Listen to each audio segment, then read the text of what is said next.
Hello everyone. मैं हूं अरूप Dutta, दत्तास academy of humanities से।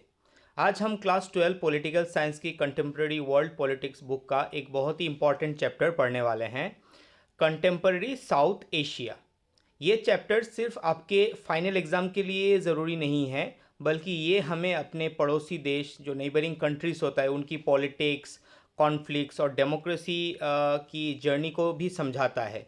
तो चलिए इस पूरे चैप्टर को आसान और शब्दों में समझने की कोशिश करते हैं। ध्यान से सुनिए और साथ में आप चाहो तो नोट्स भी बना सकते हो। आप एक कॉपी पेन साथ में रखिएगा, तो हम लोग पॉइंट वाइज डिस्कस करेंगे। सबसे पहले हम देख सकते हैं कि overview of contemporary south Asia.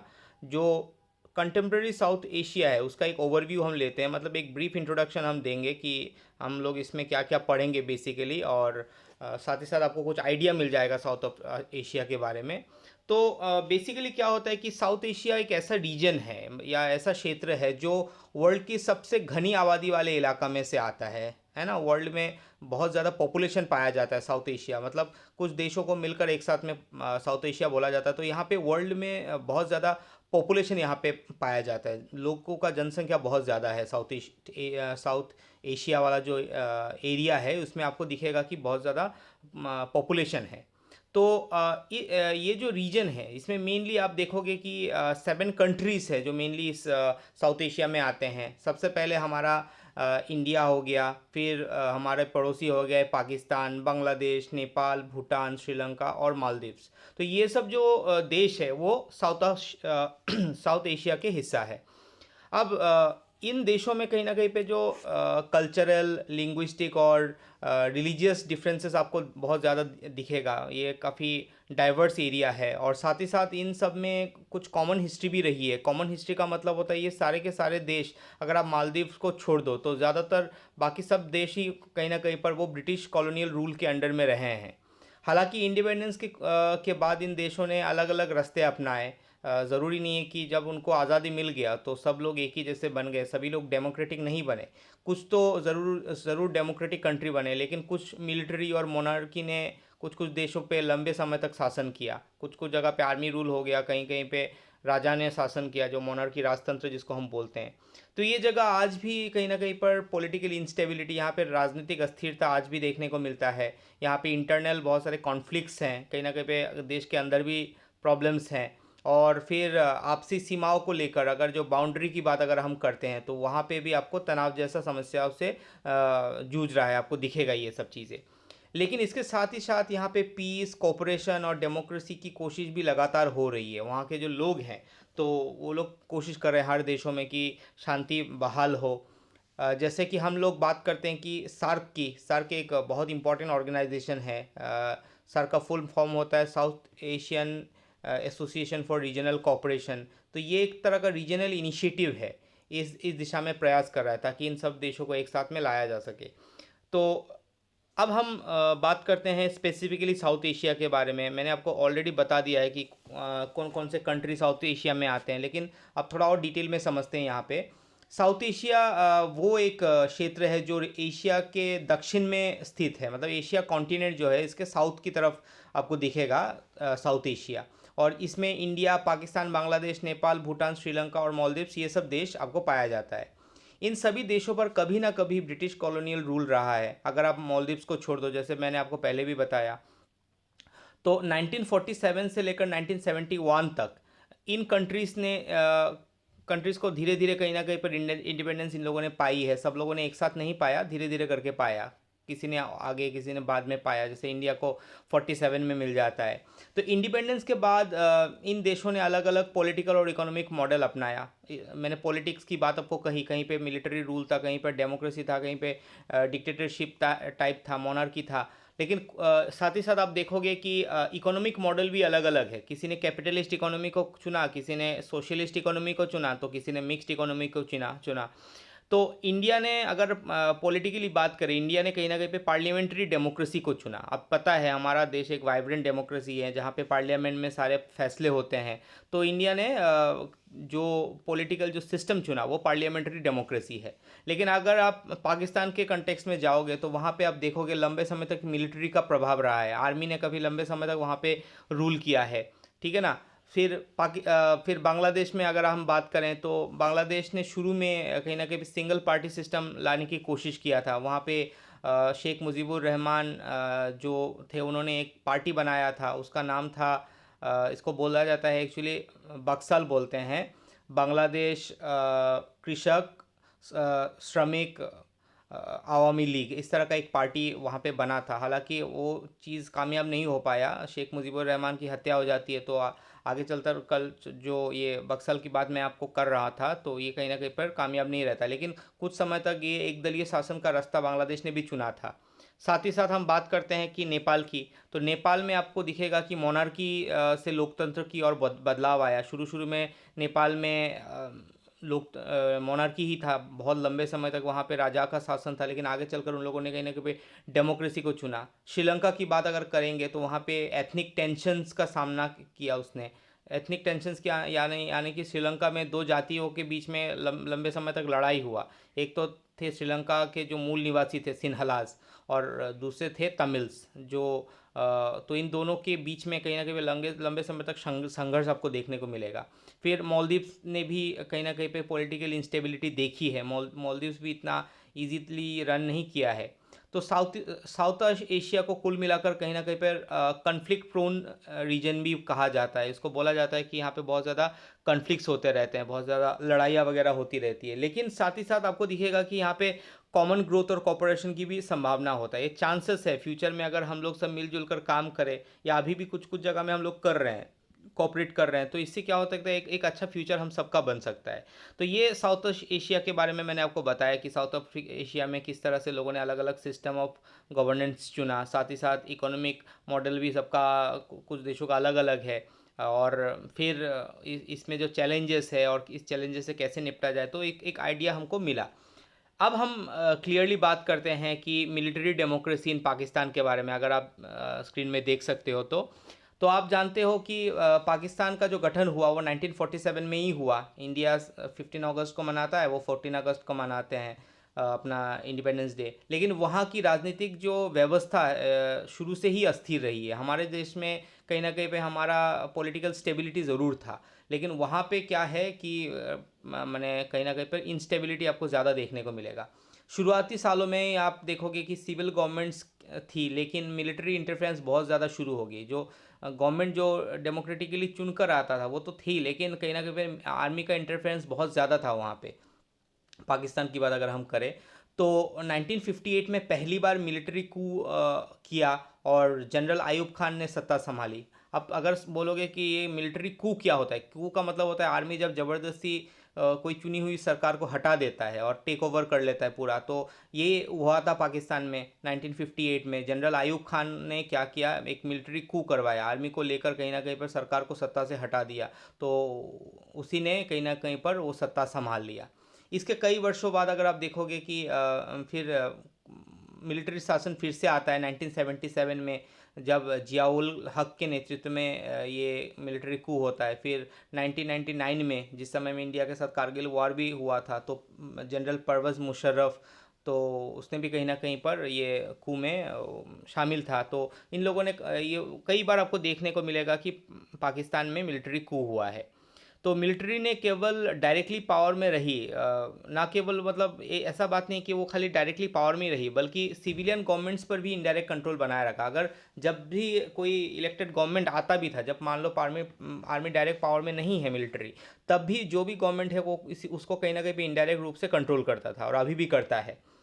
तो जुडिशियरी ने भी कई बार मिलिट्री को सपोर्ट किया। मतलब जो उनका जो कोर्टिंग सिस्टम होता है, जो उनका कोर्ट अदालत होता है, कहीं ना कहीं पर उनका जो विचार विभाग होता है, उसने भी मिलिट्री सपोर्ट जो मिलिट्री जो रूल कर रहा था उसको कहीं ना कहीं सपोर्ट किया, जिससे डेमोक्रेसी को बहुत ज़्यादा नुकसान पहुंचा।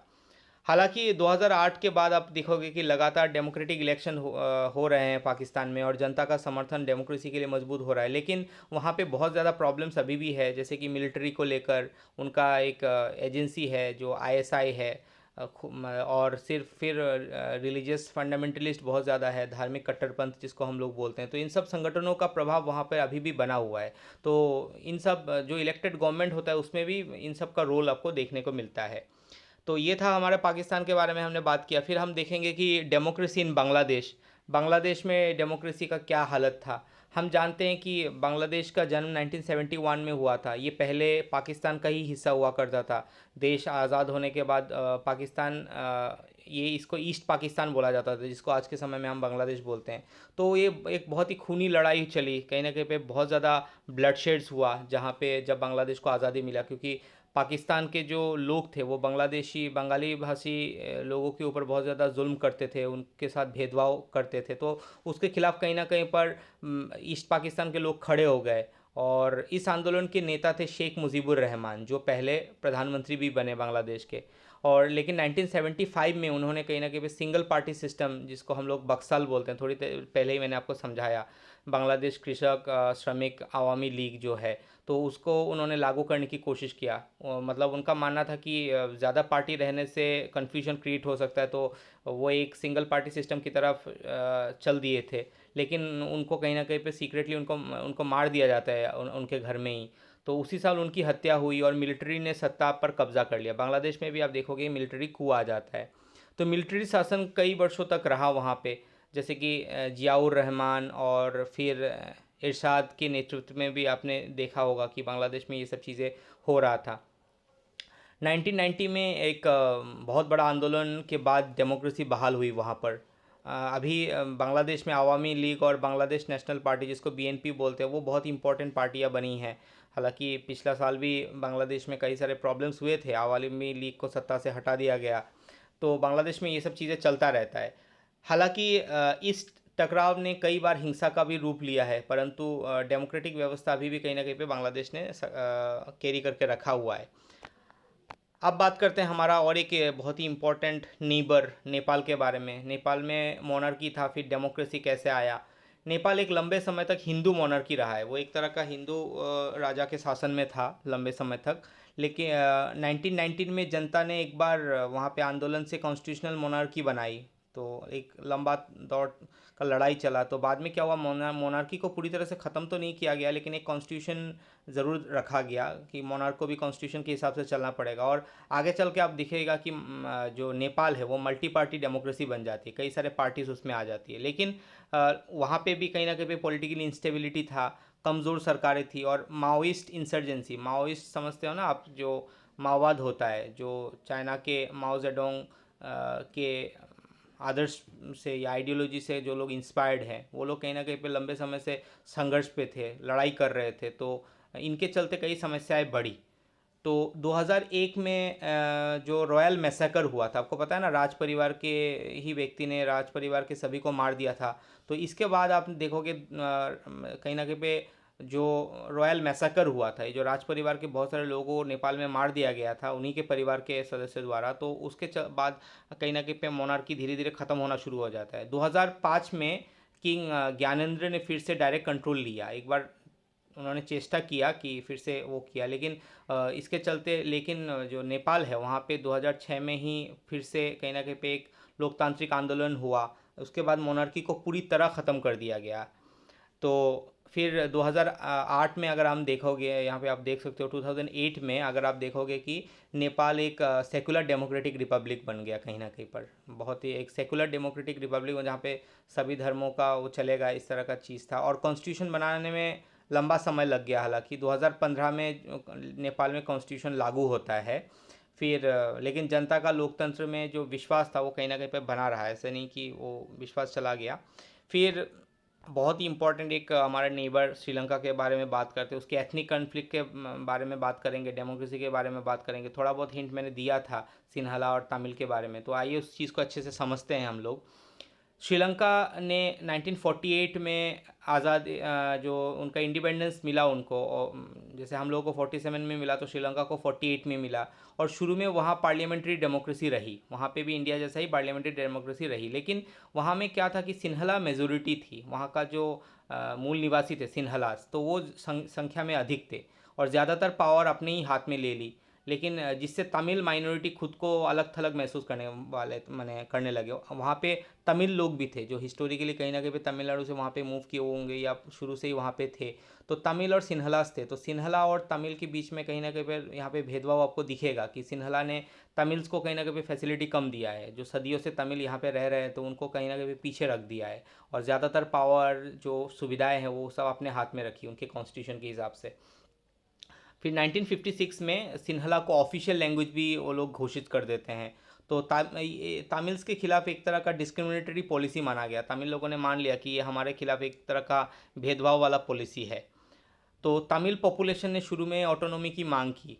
उन्होंने तो बोला कि हम हमें कुछ जगह है जहाँ पे हमें ऑटोनॉमी चाहिए, जहाँ पे हम लोग अपने हिसाब से चलाएंगे। लेकिन ये डिमांड तो पूरी नहीं हुई। तो 1980s में शुरू में सिविल वार स्टार्ट हो जाता है। सिविल वार यानी कि देश के अंदर गृह युद्ध जिसको बोलते हैं, देश के अंदर ही लड़ाई शुरू हो जाता है। उसमें एक ऑर्गेनाइजेशन काफ़ी हद तक एक्टिव हो गया जिसको हम लोग LTT बोलते हैं, Liberation Tigers of Tamil Eelam इसको बोलते हैं, Liberation Tigers of Tamil Eelam. तो इन लोगों ने एक तरह का इंडिपेंडेंट तमिल राज्य, मतलब एक तरह का एलम मतलब क्या होता है, एक अलग सा देश, तमिल लोगों के लिए अलग सा राज्य का डिमांड कर लिया है, देश का डिमांड कर लिया, आप मान सकते हो। ये सिविल वॉर लगभग 25 ईयर्स तक चला। ठीक है ना। इन इन लोगों का जो डिमांड था कि अलग सा सेपरेट तमिल उनके लिए स्टेट चाहिए, एक देश चाहिए, तो इसके लिए ये काफ़ी लंबे समय तक 25 साल तक ये सिविल वॉर चला देश के अंदर। ये तमिल वर्सेस सिन्हला का लड़ाई चलता रहा। और 2009 में LTT की ये श्रीलंकन गवर्नमेंट ने कहीं ना कहीं पर LTT के खिलाफ क्रैकडाउन किया। और फिर होता क्या है कि LTT ख़त्म हो जाती है 2009 में। फिर पूरा श्रीलंका में सिन्हलास ही कहीं ना कहीं पे फुल्ली पावर में आ जाते हैं। हालांकि लड़ाई ख़त्म होने के बाद भी आप देखोगे कि एथनिक डिस्ट्रेस, रीसेटलमेंट और रिकॉन्सिलिएशन अब भी बड़ी चुनौती थी कि जो लोग अपना घर बाड़ी खो चुके हैं उन लोगों को कैसे सेटल किया जाए, उनको फिर से कैसे काम पे लगाया जाए। तो बहुत सारे चैलेंजेस अभी भी उनके सामने खड़ी थी। अ, तो सिन्हला और तमिल के इशू के बारे में हमने बात किया। और ये LTT का ही एक लीडर थे जिसका नाम था प्रभाकरन, जिसने हमारे देश के प्राइम मिनिस्टर राजीव गांधी को मरवाया था। तो ये काफ़ी एक्टिव ऑर्गेनाइजेशन था उस हिसाब से। फिर हम देखते हैं कि इंडिया पाकिस्तान कॉन्फ्लिक्ट के बारे में, जो एकदम वर्ल्ड फेमस कॉन्फ्लिक्ट है, ये हम सब जानते हैं। हम बहुत लंबे समय से देखते आ रहे हैं कि इंडिया पाकिस्तान के बीच का जो रिलेशन है वो हमें हमेशा से ही कहीं ना कहीं पे डिस्टर्बिंग रहा है, और ख़ासकर कश्मीर को लेकर। और ऑब्वियसली कश्मीर के बहुत बड़े पार्ट जिसको हम लोग POK बोलते हैं, तो पाकिस्तान ने उसको इलीगली ऑक्यूपाई करके रखा हुआ है, तो जिसके वजह से प्रॉब्लम्स और भी ज़्यादा हैं। तो अब तक की 3 बड़ी लड़ाई हो चुकी है उनके साथ। 1947 से 48 तक अगर आप देखोगे कि आपको दिखेगा कि जहाँ पे एक लड़ाई हुआ था जहाँ पे पाकिस्तानी बैक ट्राइबल मिलिशियस ने कश्मीर पर हमला कर दिया। बहुत सारे ट्राइबल्स थे पाकिस्तान के, तो वो लोग कहीं ना कहीं आर्मी के भेस में आकर मतलब आर्मी भी थी उनके साथ में, और साथ ही साथ ट्राइबल मिलिशियास भी थे जो आतंकवादी होते हैं। तो वो कहीं ना कहीं पे इंडिया में कश्मीर में घुस आते हैं, फिर भारतीय सेना उनको खदेड़ती है। फिर आप देखोगे कि 1965 में वो तो डायरेक्ट वॉर हो गया था, यहाँ पे पूरा Indian army versus Pakistani army direct लड़ाई हो जाता है। और 1971 का लड़ाई हम सबको पता है, जिसके बाद बांग्लादेश बना था। इस इंडिया ने कहीं ना कहीं पाकिस्तान के 2 टुकड़े कर दिए थे। तो ये बहुत बड़ा एक वॉर था जिसमें इंडिया का एक बहुत बड़ा विक्ट्री हुआ था। हालांकि सभी लड़ाइयों में इंडिया जीता ही है। 1999 में कारगिल वार हुई, जब पाकिस्तान के सैनिक और मिलिटेंट्स LOC पर कहीं ना कहीं पर पार करके इंडियन पोस्ट पर कब्जा कर रहे थे। पाकिस्तान द्वारा क्रॉस बॉर्डर टेररिज्म सपोर्ट करना एक बहुत बड़ा कंसर्न रहा है हमेशा से। वो लोग कहीं ना कहीं पे हमारे कुछ दिनों पहले भी आपने देखा होगा कि पहलगाम में हमला करवाया था, बहुत सारे आतंकवादी घुस आए तो जो टूरिस्ट के ऊपर हमला किया उन लोगों ने। फिर हम देखेंगे कि इंडिया और पाकिस्तान दोनों के पास न्यूक्लियर वेपन्स है। ये एक बहुत बड़ी बात है कि न्यूक्लियर वेपन्स की वजह से भी ये कॉन्फ्लिक्ट्स और भी ज़्यादा खतरनाक होता जा रहा है, क्योंकि न्यूक्लियर जो वेपन्स होता है वो दुनिया का सबसे खतरनाक वेपन है। तो ये कहीं ना कहीं पर दोनों के पास होने की वजह से ये लड़ाई बहुत एक तरह का न्यूक्लियर वॉर में भी छिड़ सकता है। तो एक बहुत बड़ा रिस्की चीज़ है ये चीज़। और फिर हमने देखा कि इंडिया पाकिस्तान के बीच में शिमला एग्रीमेंट हुआ था 1972 में, आगरा समिट हुआ था 2001 में, जैसे इनिशिएटिव। लेकिन ट्रस्ट की कमी के कारण ये सब स्थायी समाधान नहीं हो पाया। ये सब बहुत सारा एग्रीमेंट किया गया शांति बजाय रखने के लिए, बहाल रखने के लिए, लेकिन ये सब संभव नहीं हो पाया। और इंडिया के और जो दूसरे पड़ोसी हैं, इंडिया ने साथ अदर नेबर्स, उसके बारे में भी हम थोड़ा सा बात कर लेते हैं। इंडिया साउथ एशिया के हर देश के साथ किसी ना किसी रूप से जुड़ा हुआ है। अगर खासकर आप देखोगे जियोग्राफी, ट्रेड यानी कि भी जो बिजनेस होता है, और कल्चर कल्चर जो संस्कृति के माध्यम से बहुत सारे देशों के साथ हमारा सांस्कृतिक मेल भी आपको दिखेगा। नेपाल और भूटान के साथ ट्रेडिशनली अच्छे संबंध रहे हैं, हम लोग सदियों से अच्छा हम लोग का रहा है, लेकिन कुछ बार वाटर शेयरिंग जैसे कि पानी को बांटना या ट्रेड पॉलिसी को लेकर भी टकराव हो जाता है। बांग्लादेश के साथ 2015 में लैंड बाउंड्री एग्रीमेंट और कई वाटर शेयरिंग, एक नदी है तीस्ता वाटर, इसको लेकर भी कहीं ना कहीं वाटर शेयरिंग मुद्दों को लेकर सुलझा कर रिलेशन बेहतर हुए हैं कहीं कहीं कहीं। लेकिन पिछला बार जो बांग्लादेश में अपहीवल हुआ था, उसकी वजह से फिर से इंडिया बांग्लादेश रिलेशन में कहीं ना कहीं पे थोड़ा सा मोड़ आ गया। फिर श्रीलंका में इंडिया ने एक बार इंडियन पीस कीपिंग फोर्स भेजा था, ताकि श्रीलंका गवर्नमेंट को मदद कर सके, लेकिन इस मिशन को लेकर कई विवाद हुए। मालदीव्स ने में इंडिया ने 1988 में एक कू को रोकने में कहीं ना कहीं, वहाँ पे भी एक बार कू होने वाला था जहाँ पे आर्मी कहीं ना कहीं सरकार को हटाने वाली थी। वहाँ पे भी एलटीटी ने एक बार पूरा प्रेसिडेंट वगैरह को सबको बंदी बना लिया था, तो इंडिया ने उस समय में मदद भी किया था। तो मालदीव्स ने इंडिया में मालदीव्स में अगर आप देखोगे 1988 में एक कू को रोकने में मदद की इंडिया ने, और हाल ही में पॉलिटिकल इंस्टेबिलिटी के समय भी डिप्लोमेटिक सपोर्ट दिया। तो इंडिया का जो साइज़ है और इकोनॉमिक पावर है, कई बार छोटे पड़ोसी देशों में एक तरह का अनइजीनेस पैदा कर देता है, उन लोग को डरा देता है। उन लोगों को लगता है कि इसीलिए शायद इंडिया ने अपने अपने लिए एक नेबरहुड फर्स्ट पॉलिसी के तहत कोऑपरेटिव और रेस्पेक्टफुल रिलेशन रखने की कोशिश की। चाहते हैं कि उन लोगों के अंदर एक तरह का मिसट्रस्ट ना आ जाए हम इंडिया को लेकर। तो ये सब चीज़ें हमने डिस्कस किया। अब फाइनली हम लोग कंक्लूजन पे आ गए हैं कि इस चैप्टर में कि हम देखेंगे कि कंटेम्प्रेरी साउथ एशिया एक ऐसा रीजन या एक ऐसा क्षेत्र है जो अपॉर्चुनिटी और चैलेंज दोनों से भरा हुआ है।